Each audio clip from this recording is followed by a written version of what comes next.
have you lived here? 30 years. 30 years. Yeah. So you sleep in here? Yeah. It's nothing. They sleep on the hard floor, and 3 of them sleep in here. Their bedroom, my arms can go from one side to another. And they've got 3 people that live in here. Dude, it's like claustrophobic just standing. Bagaimana mungkin Indonesia, negara berkembang dengan segala tantangannya, dinobatkan sebagai negara paling bahagia dan paling utuh secara kehidupan? Ini bukan klaim sembarangan. Sebelumnya, Indonesia memang pernah disebut sebagai negara paling dermawan di dunia. Lebih dari 90% masyarakat Indonesia tercatat rutin menyumbang atau terlihat dalam kegiatan sosial setiap bulannya.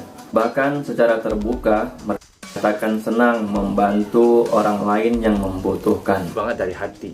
Jadi orangnya jujur banget gitu. Jujur banget dan mau emang beneran membantu orangnya. Kayak contohnya aku di mall tanya, oh aku nggak tahu lokasi ini di mana. Biasanya harusnya kasih tahu dengan tangan.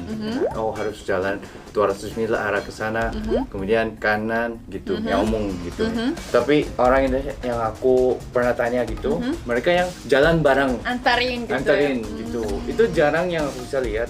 Bukan di Korea doang, tapi di mana-mana negara lain. Menurut Global Flourishing Study, sebuah survei besar kolaborasi antara Harvard, Baylor University, dan Gallup, Indonesia menjadi paling flourishing di dunia.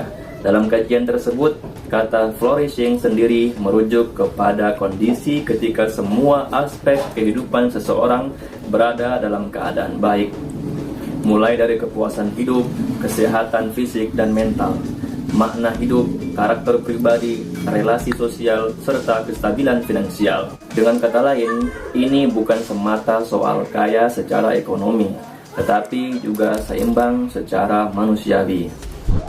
Dari 200.000 lebih responden di 22 negara, Indonesia mendapat skor tertinggi, yaitu 8,47 dari 10. Lebih tinggi dari Amerika Serikat, Inggris, bahkan Jepang. Jadi, kenapa Indonesia bisa unggul? Salah satu jawabannya ada pada struktur sosial dan budaya spiritual yang kuat. Sekitar 75% responden Indonesia mengikuti kegiatan keagamaan secara rutin. Ini bukan soal agama, tapi soal keterhubungan. Para peneliti menyebutnya sebagai Quiet Technologies of Belonging, sebuah istilah untuk menggambarkan sistem sosial yang tenang, alami, tapi sangat kuat. Gotong royong, arisan, doa bersama, kerja bakti, semua ini membangun rasa memiliki keamanan emosional dan solidaritas sosial. Tanpa disadari, masyarakat Indonesia hidup dalam jaringan sosial yang saling menopang. Bandingkan dengan negara-negara yang maju.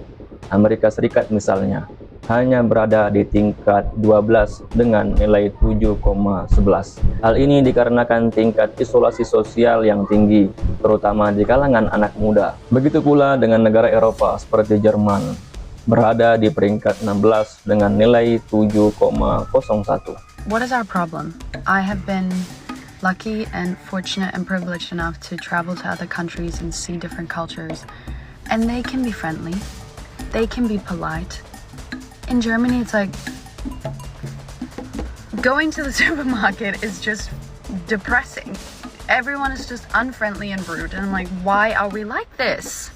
Why can't we, as a collective, as a society in Germany, be nice to each other? Sementara Jepang berada di urutan paling bawah dengan skor 5,89, terutama karena rendahnya interaksi sosial dan tingginya tingkat kesepian di masyarakat. Data ini sejalan dengan temuan lain yang menunjukkan tingginya angka lonely death atau kematian dalam kesendirian.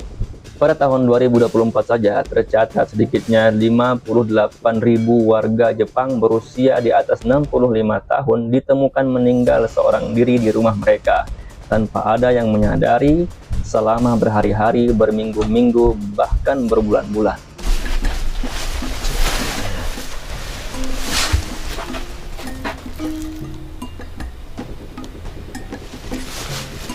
Mau 入ってすぐのリビングでお亡くなりになられたんですよね。ご覧ください。これきっちりとした人型ですよね。ちょうどやっぱり8月の時期っていうのもありますので、腐敗のスピード非常に速くなります。Laporan ini menyimpulkan suatu hal penting, yaitu kekayaan tidak semerta-merta membawa kepada kehidupan yang lebih bermakna, dan Indonesia jadi contoh nyata. Meskipun secara ekonomi belum sekuat negara-negara barat, tetapi masyarakatnya tetap menunjukkan tingkat kehidupan yang lebih utuh karena adanya koneksi sosial yang kuat, budaya berbagi, dan makna hidup yang tertanam dalam keseharian. We were getting packed up. The local family that owned the hotel that we were staying at all came out to see what this whole motorcycle thing was all about, to see us packing and to say goodbye. And they were so sweet. Oh my goodness, it didn't matter that there was a bit of a language barrier. We were all just so happy to be there in that moment. In the village, like all of us, oh my gosh, they were amazing. Yeah, the wife of the husband who owned the place came out, and like the mother-in-law came out. Jadi, mungkin sudah saatnya kita mengubah cara kita menilai kesejahteraan. Mungkin ukuran kebahagiaan sejati tidak terletak pada seberapa kaya suatu negara, tapi pada seberapa dalam masyarakatnya merasa terhubung dan menopang satu sama lain. Lina! Halima! Terima kasih. Thank you all very, very much.